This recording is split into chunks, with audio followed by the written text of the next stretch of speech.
Bonjour à toutes et bonjour à tous. On se retrouve de nouveau, comme je vous l'ai expliqué tout à l'heure, pour les dernières participations au biathlon créatif 2021. Donc ceci est l'avant-dernière création que j'ai reçue. Et petite particularité, cette création ne m'est pas parvenue par Mondial Relais, elle ne m'est pas parvenue par la poste, elle ne m'est pas parvenue par expéditeur, elle n'est pas venue par pirogue ni par tapis volant. En fait, Patricia est venue sonner à la maison et me l'a déposée en main propre. Oui, oui, vous entendez bien. Une de mes popinettes est venue jusqu'à la porte de la maison pour venir me l'apporter et je peux vous dire que c'était un excellent moment d'échange. Donc Patricia, petit aparté, je te fais d'énormes bisous. Voilà. Alors, on va tout d'abord découvrir sa carte, donc qui se présente tout d'abord comme ceci. Carte aux couleurs de l'automne, je présume, car nous avons des champignons en tamponnage, un très joli washi avec des têtes de renard. Alors, effectivement, ça sent l'automne. Donc, nous avons... Ah, je pense qu'il y a des choses qui se sont échappées. Alors, je vais remettre ça. Je présume que ça se mettait ici. Voilà, donc je vous montre déjà ce qui s'est échappé. Donc à l'arrière, on a une pochette avec du papier décor thème automne. Et à l'intérieur de cette pochette, il y a toute une série de, de feuilles de différentes couleurs. Et ces feuilles sont en tissu. J'ai envie de dire ça comme ça. Voilà. Alors, au niveau de sa carte, elle se présente comme ceci, avec donc une base de cardstock. Ensuite, on a un matage en couleur rouge.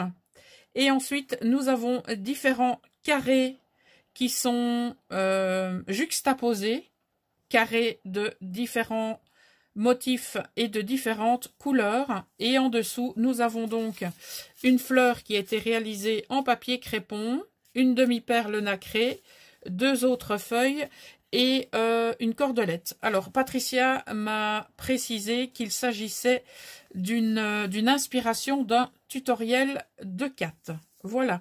Elle a également ici mis des demi-perles de couleur bronze. Et là, nous avons un tag plaisir d'automne. Alors, je ne sais pas si je dois retirer la cordelette. Je dirais non. Je présume que c'est son petit mot. Et voilà la cordelette comme ceci. Hop, hop. Et là, nous avons encore différents tamponnages sur le thème de l'automne. Alors, Patricia, je te remercie infiniment pour m'en avoir dit un petit peu plus sur toi. Donc, c'est la raison pour laquelle je ne vous ai pas lu le contenu de la carte, parce que c'est un petit peu personnel, quoi. Voilà. Voici donc la création de Patricia emballée dans du papier bulle. J'ai donc retiré le scotch. Je l'ai mis volontairement à l'envers parce que il y avait des petites couleurs apparentes. Voilà, donc nous avons ici Patricia le 14 octobre 2021. Tiens, on a un système de suspension comme ceci avec de la toile de jute et de la corde. Alors, nous avons encre, pâte de structure et cire. Jusque-là, ça ne nous en dit pas beaucoup plus. Donc, il s'agit effectivement d'un canevas, mais un canevas sur quel thème? Parce que quand je vois qu'elle part sur sa carte automne, ça ne me fait pas spécialement penser à l'un des thèmes, à moins qu'elle ait fait deux choses complètement différentes. Voilà, donc Poppy, arrête ton blabla et retourne le canevas. Waouh! C'est juste ce que j'ai envie de dire. Alors, nous arrivons dans un thème, mais complètement abstrait. Je vous montre tout d'abord la création dans sa totalité. Ensuite, on va faire un passage complet de la réalisation de Patricia et on tentera de la décoder ensemble. Voilà.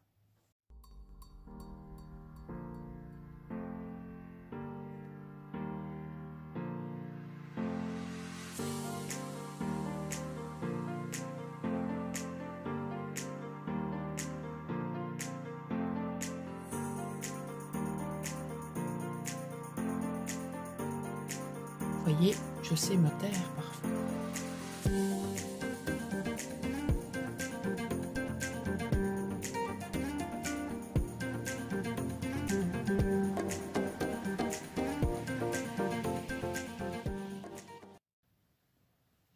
On passe maintenant à l'intérieur, si je peux m'exprimer ainsi, du canevas pour y découvrir eh bien l'élément principal qui n'est autre que cette nana déjantée qui est absolument incroyable. On va détailler tout ça juste après. C'est rempli, rempli, rempli de détails.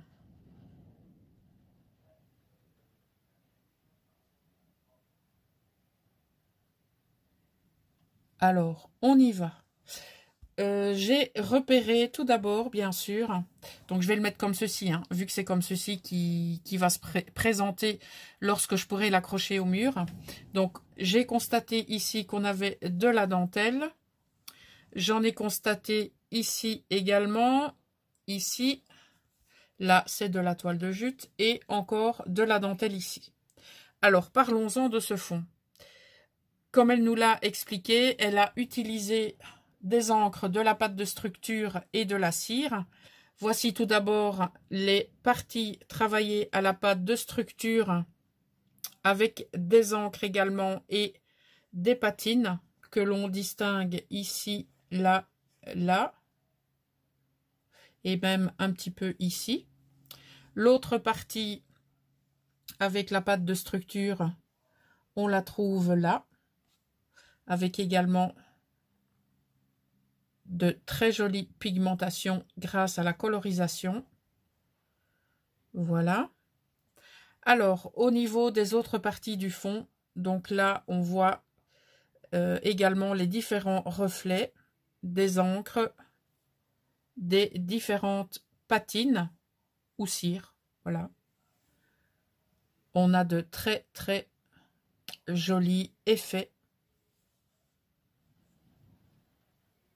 On va y aller étape par étape, hein, parce qu'on a tellement de choses. Regardez ici, là, les reflets qu'on a là. Alors, nous avons mode folie, avec les lettres qui ont été apposées juste à l'envers, hein, pour certaines d'entre elles. Au niveau des sentiments, en quelque sorte, hein, nous avons édition limitée, nous avons dress code, make-up, hors série, offre exclusive et beauté. Voilà.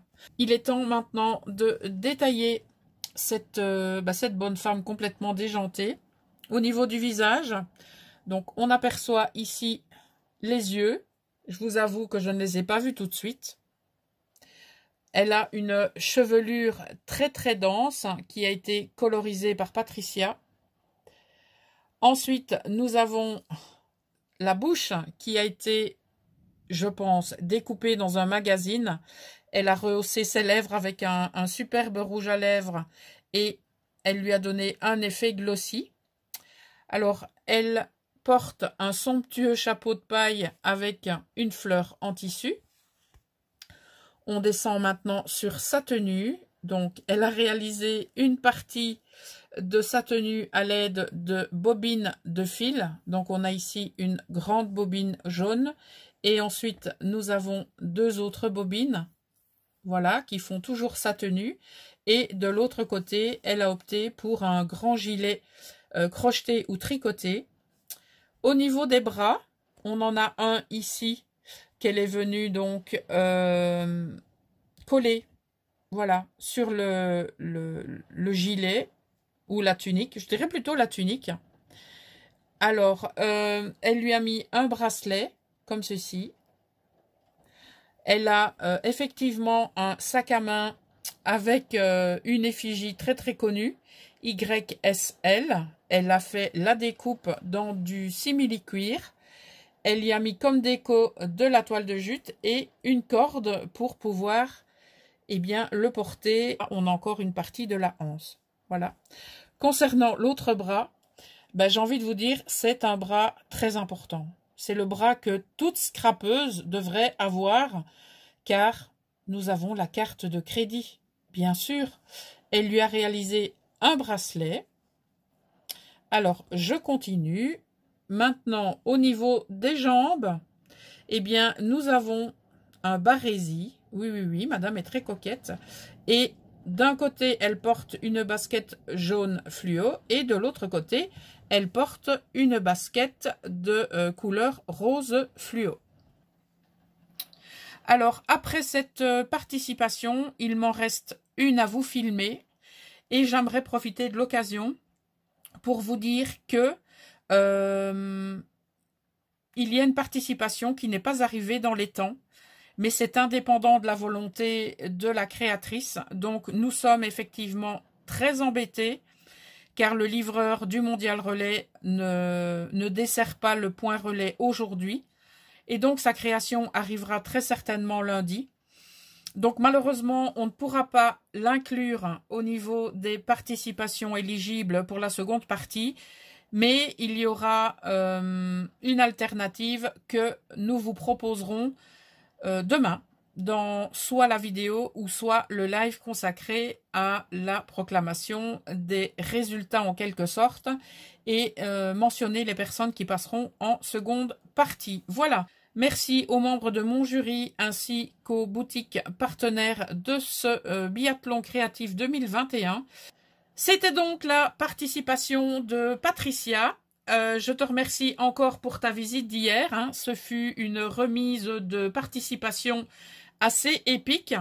Mes poppies, je vous souhaite une excellente fin de journée et je vous dis à tout bientôt pour la présentation de la dernière participation.